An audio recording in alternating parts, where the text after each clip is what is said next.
Well, good evening, everyone. State Representative Brad Halbrook here, along with my friends, Director of the Illinois Freedom Caucus, Colin Mosley, Representative David Freese, and Leader Chairman of the Freedom Caucus, Chris Miller. And this is our Tuesday night edition of the Illinois Freedom Caucus Roundtable and Conservative Campfire, where we are always in the relentless pursuit of truth, logic, and common sense and the American way. Welcome, gentlemen. How are you all doing tonight? Evening, doing great. The rain has finally stopped.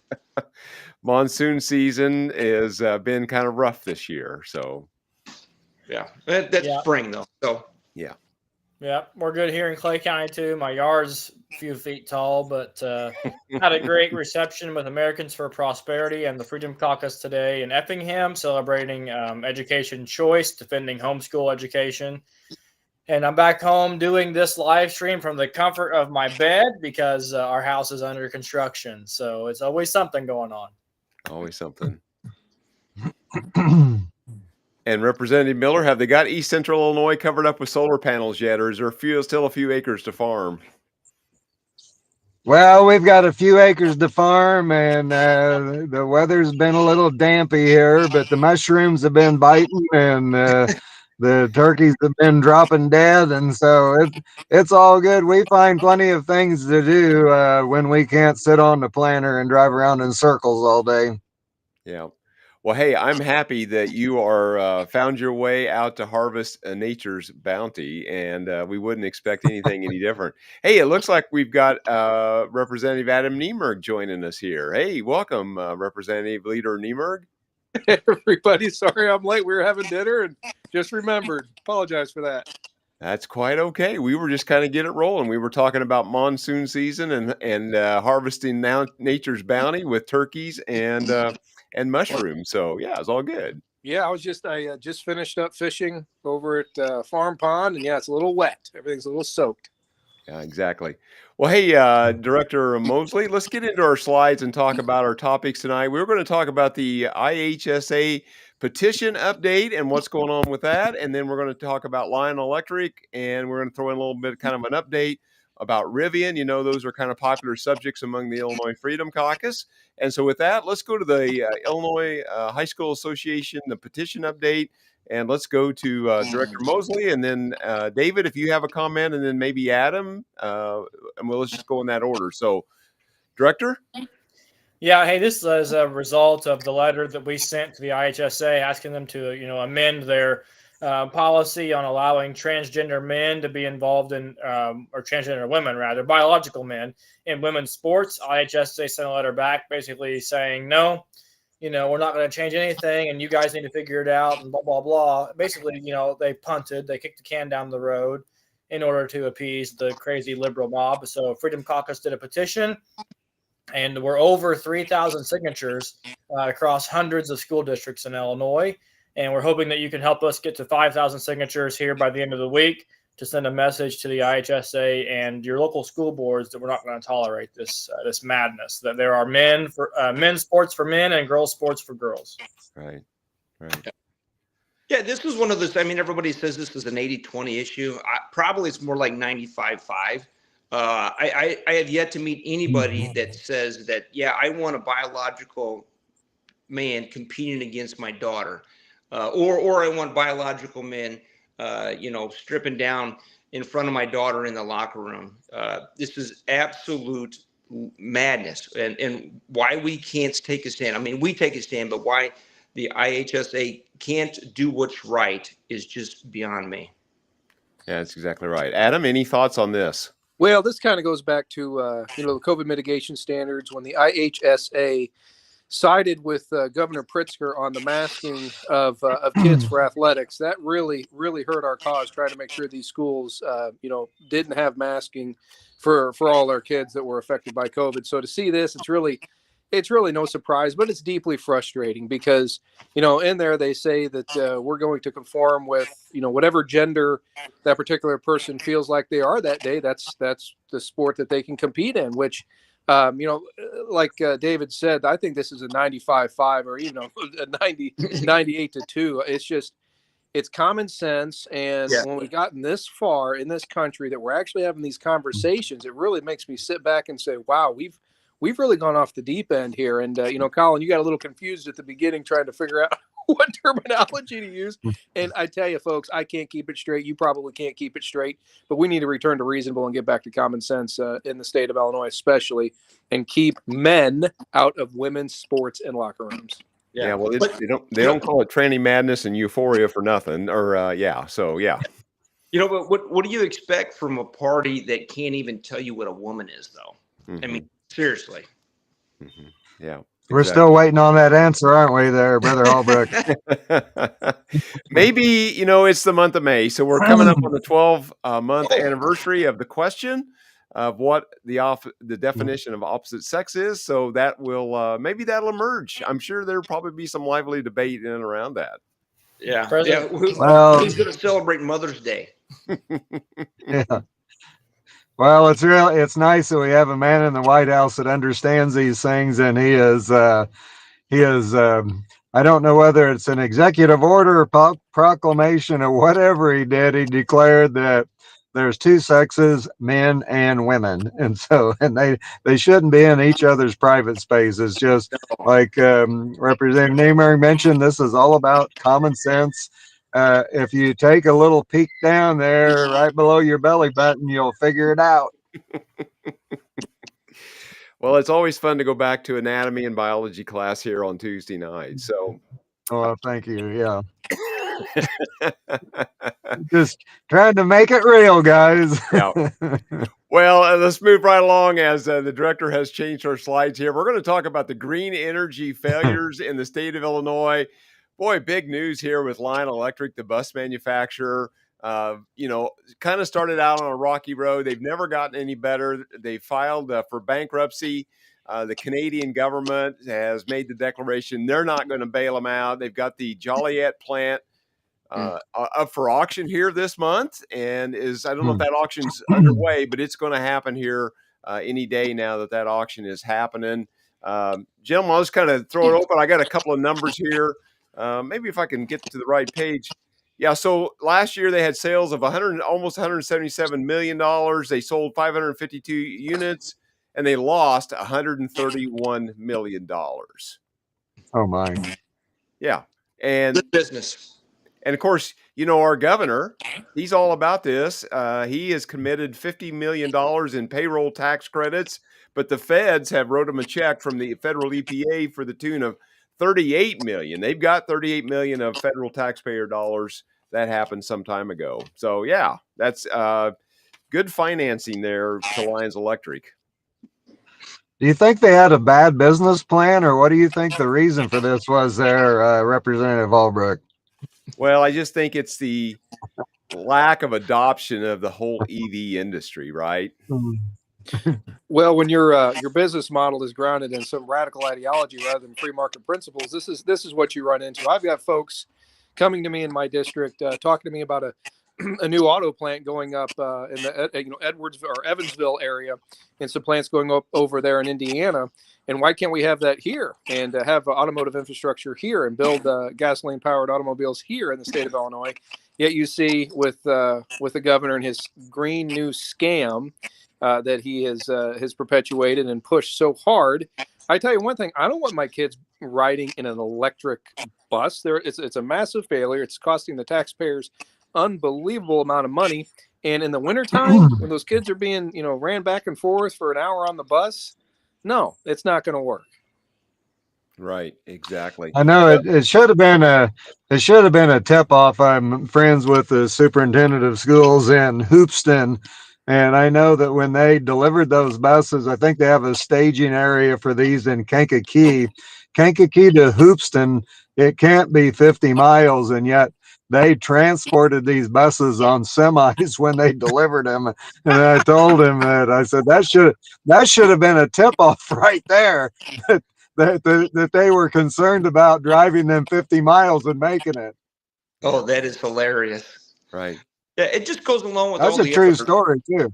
Yeah, it just goes along with all the other absurd green energy stuff that they're pushing. We talked about this briefly on the floor. MISO Their rates are going to go up this summer. You got to bid for the electricity on the grid. Why? Well, because they're shutting gas and coal down, and wind and solar don't replace that at this time. So everybody in my area is probably going to see 18 to 22% increase in their electric rates this summer. Which in the aggregate is basically a 40 to 50% increase over the last 3 to 4 years. And hey, but we're saving the earth. Right. They're not saving the planet; they're ripping you off.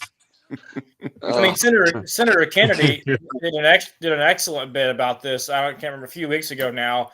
That crazy liberal ski athlete that appeared before the committee, and Kennedy's like, so tell me what carbon dioxide is. They don't freaking know.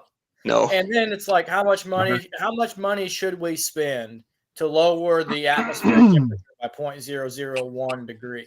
These people don't know anything except what makes them feel good. Right. Yeah. They can't define how much they need to lower the temperature or the CO2 output, and they can't tell you how much money it's going to take. It's just really a hopeless cause. Guys, 1 year ago, Director Mosley and I went to the governor's mansion there in May. It was a beautiful spring day. It was EV Day. We're coming up on that 1 year anniversary this week. Boy, they were all there. Rivian and Lions and all the EV manufacturers had their greatest vehicles parked there. And of course, we came back and found out that afternoon that Rivian had their quarterly earnings call and just had announced hundreds of millions of dollars, billions of dollars of losses have accumulated last year. And of course, they're on target for more of the same, maybe just a little bit less of a loss this year than last. But again, they're slated to lose almost $2 billion this coming year, just Rivian. Yeah, don't worry, we'll bail them out. And some of that's your money, folks. Yeah. Definitely. Yeah, well, over $800 million the governor gave them in tax incentives and cash last year. Over $800 million.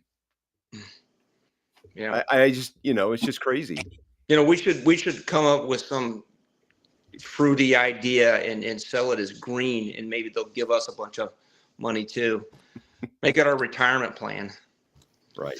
Great. Yeah, I remember distinctly too at EV Day last year, walking around and seeing all of the Ford Mustang Mach-E's that the government had purchased for state employees, and then looking around and seeing all of the the utility companies that were buying into this stuff, and if you look at how the winters went with our crazy snow we had, those people couldn't go to work because their electric vehicles could not operate in that, and not only in those temperatures, but in the snow.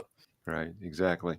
Well, the numbers that I saw researched here, looks like revenue for Rivian is going to be down 36%. Sales of their vehicles this first quarter looks like it's going to come in down about 6,000 units from 14,611 to 8,640. So down about 6,000 units. It's just people are not buying into these vehicles for all those reasons that we've just talked about here the last few minutes. And again, we've seen domestic and foreign manufacturers kind of parking some of their plans, scaling them way back in the EV stuff. It's just an idea that the American people are not buying into, and maybe people across the world. Yeah, no, everybody, like Colin mentioned, when we get in our vehicles, we want to be able to turn the key, hear that engine roar, regardless of what the temperature is outside, and be able to go and go long distances, and not have to worry about running into or tracking down some charging station if you haven't made it to your destination.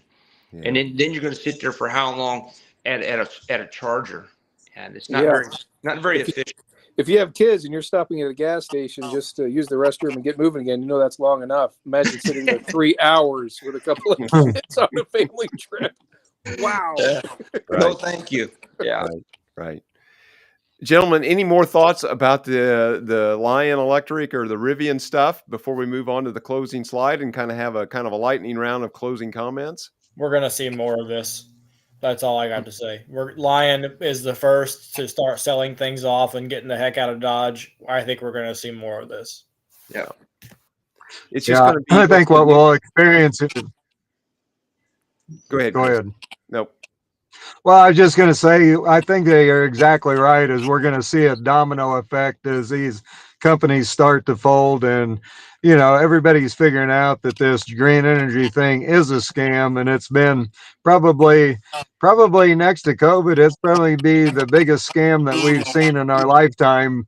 And it's destined for failure from the beginning, because there's no way that this is going to work, because America runs on cheap, affordable, reliable energy, and if you can't produce that, people aren't interested. Right, exactly. All right, Director, let's go to the next slide, and you can tell us all about that.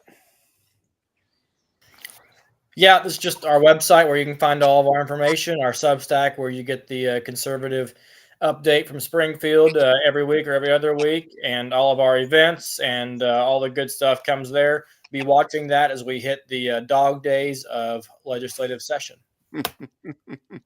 Exactly. Yeah. Well, and so with that, gentlemen, we have 4 weeks to go to get to May 31st. We're not scheduled for any Mondays, but we are scheduled Tuesday through Friday for the next 4 weeks. I guess the last week we're actually scheduled through Saturday, May 31st. And hopefully we will get out of there on May 31st, but I could see us rolling into May 32nd, Sunday morning. We've done that in the past. So, yeah. Hey, let's go to Adam, and then David, and then Chris for some closing comments. And before we do that, Director, is there any other closing thoughts you have before we go to Adam, David, and Chris to close out? No, all I've got is, I mentioned it earlier, but thank you again to Americans for Prosperity for hosting a great reception today in Effingham defending homeschool, and we'll keep fighting that fight. Yeah, exactly. Adam, you were there to the homeschool event that AFP put on. What was your thoughts about that? And then closing thoughts as we head into the final session. I want to thank them for the opportunity to do that. We sit on, Blaine and I sit on the education committee, so that was a thank you, and very awesome for them to do that. We had a great turnout, and it was for all of us. We all push back. We all fight the crazy in Springfield. But, the next 4 weeks are going to be interesting as usual. Buckle up for the crazy, and we'll get through it together. Exactly. Yeah. David, any closing thoughts? Well, one of the things that's going to really interest me coming up is, what we do with our budget. That's going to be a huge issue this session. The revenue's not there that they forecasted. So, yeah, I think we're going to have a couple bumps in the road before we get to the end of the month. Yeah, exactly. And it's interesting already. Here we are in the first week of May, and you talk about appropriations, what's happened on the budget. And, one of the probe committees that I sit in is already canceled their committee hearing this week. So I think the fun has began. Leader Chairman Miller, any closing thoughts? Well, it's going to be interesting as we move forward. As you mentioned, the budget, as you mentioned, we've talked about these EV plants closing down, and just if you look at the model in Europe, they are moving away from these renewable scam issues with solar panels and windmills, and they're moving back to coal generated fire plants where they can produce cheap, affordable, reliable energy. And I think that that's one thing that we can see. We can look at that template and go ahead and shutter the doggone thing and open the coal mine and the oil wells back up, and drill baby drill and dig baby dig. And I know something coming up here that you might want to pay attention to is, I believe on the 13th of May, that we're going to be doing a press conference and talking about the budget and Illinois Doge, and revealing a lot of interesting fun facts that you'll want to tune into that. Exactly. And with that, everyone, we appreciate you tuning in. And as always, we would really appreciate that you would like, share, follow, and subscribe to our content. Help us get the word out. Help us overcome the algorithmic gods of the big tech overlords, which are a real thing. And so we appreciate your time. And with that, let's sign off and say good night, and we'll talk to you real soon.